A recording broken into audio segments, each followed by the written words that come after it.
चलिए यतिन, बहुत बहुत शुक्रिया इन ब्रोकरेज रिपोर्ट्स का उल्लेख करने के लिए। हाशिदा ने दो स्टॉक्स पे अगर आप देखें प्रकाश रहा था, जिसमें एमएनएम, इसका स्ट्रक्चर मैं एक बात कहूँगा आपसे, 1250। एक बात यहाँ पे एमएनएम के संदर्भ में कहनी काफ़ी ज़रूरी है, आपने यतिन से ब्रोकरेज रिपोर्ट भी समझी।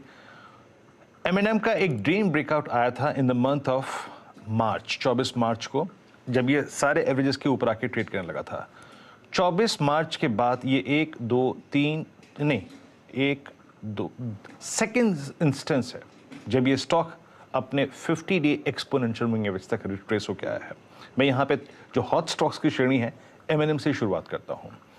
राजेश हतपुते जी, एमएनएम आज मार्च, अप्रैल, मई, जून, जुलाई, अगस्त, सितंबर, अगर आप देखें 7 सीरीज बाद रिट्रेस होके अगेन 50 डे पे आया है। आपकी अप्रोच क्या होगी इस पर? वीरेंद्र जी, देखिए एमएनएम में जो जिस तरह से परसों के दिन में जो ब्रेकडाउन हमने देखा था, जो जब 20 डे में का जो लेवल टूटा, उसके बाद जिस तरह से सेलिंग है, मेरे हिसाब से थोड़ा वीकनेस और होगा। अगर आप प्योरली मूविंग एवरेजेस की बात करें तो 1220 के आसपास इसका 50 डीएमआ बनता है। लेकिन और एक चीज है, जिस तरह से कॉल राइटिंग हुई है, मेरे हिसाब से 1200 तक का फॉल इमीडिएटली आना चाहिए। सो एमएनएम देखे सेल साइड का ट्रेड है तो आप बने रहे, क्योंकि मुझे याद है परसों किसी गेस्ट ने सेल दिया था। 1270 का स्टॉप लॉस होगा, 1220 से 1200 का टारगेट होगा।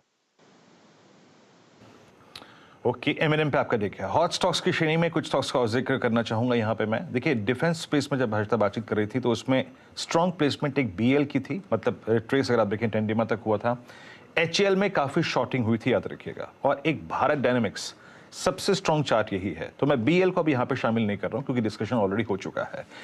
इंडसइंड बैंक सबसे स्ट्रॉन्गेस्ट स्ट्रक्चर और निफ्टी बैंक के डाउनसाइड को रेस्ट्रिक्ट करने का सबसे बड़ा, अगर आप देखें, जो दारोमदार था वो बैंक, ये इंडसइंड बैंक पे था। सचिन, आपका टेक इंडसइंड बैंक पे? It's a multi year range जो कि फरवरी 2020 से अब तक की है, बाइसेक्ट हो रही है। संक्षेप में वीरेंद्र जी, यहाँ पर मुझे लग रहा है एक पॉजिटिव बायस ही रखना है। जब तक एक 1185 के नीचे क्लोजिंग एस्टैब्लिश नहीं होती तब तक आई थिंक ये जो ट्रेंड एंड मोमेंटम है वो ऑन द पॉजिटिव साइड ही रहना चाहिए। अगर डिक्लाइंस मिलते हैं 1200 तक तो मुझे लग रहा है खरीदारी करने की अच्छा मौका होगा। 1185 का आपको स्टॉप लॉस लगाना है, एंड जैसे ही वापस 1245 का लेवल निकल जाता है तो 1370 तक की ट्रेजेक्टरी ओपन हो जाती है। एक मल्टी वीक्स का ये ब्रेकआउट एस्टैब्लिश करेगा। सो डेफिनेटली इसको बाय ऑन डिक्लाइंस के रिडार में ही रखना है 1185 के स्टॉप लॉस के साथ। चलिए एक काम करते हैं, क्विकली यहाँ पे मुनाफे की तैयारी को समेट के अब पहला सौदा की शुरुआत करते हैं, और शुरुआत इस वक्त की टॉप हेडलाइंस के साथ।